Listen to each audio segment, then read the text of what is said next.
d'informació.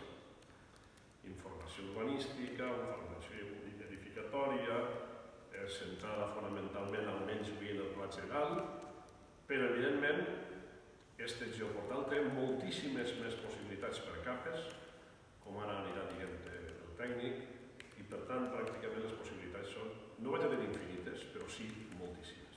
I per un altre costat, a banda del gran paquet informatiu, n'hi haurà un apartat també de servicis, una sèrie de capes, de servicis, d'utilitat per als ciutadans de Vila-real i que avui podran veure sobretot, perquè pràcticament només tenim esta feta, del bus, és a dir, la utilitat d'un servei, en aquest cas del bus, on en temps real podem saber on es troba el bus.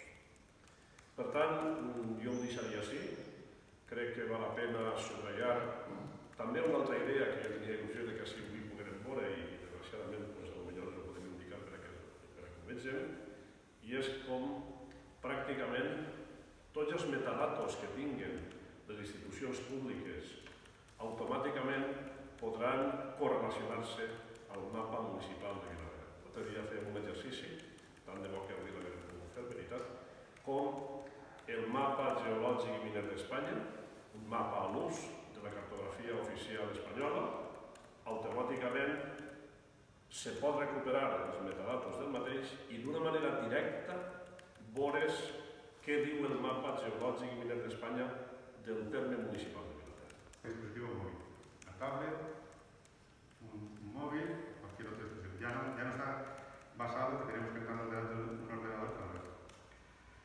Aparte de este interés que había, a cambiarlo había una necesidad, que era que toda la información georreferenciada que tenía el ayuntamiento estuviera en una sola geodatabase.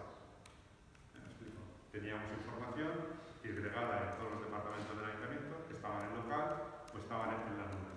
Por lo tanto, un mismo dato podía estar en 4 o 5 escenarios.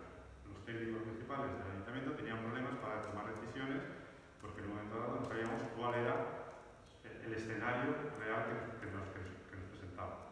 Por eso aquí se ha insistido en que sea una sola base de datos. Y ahí toda la información que intentaremos localizar en el ayuntamiento y la pondremos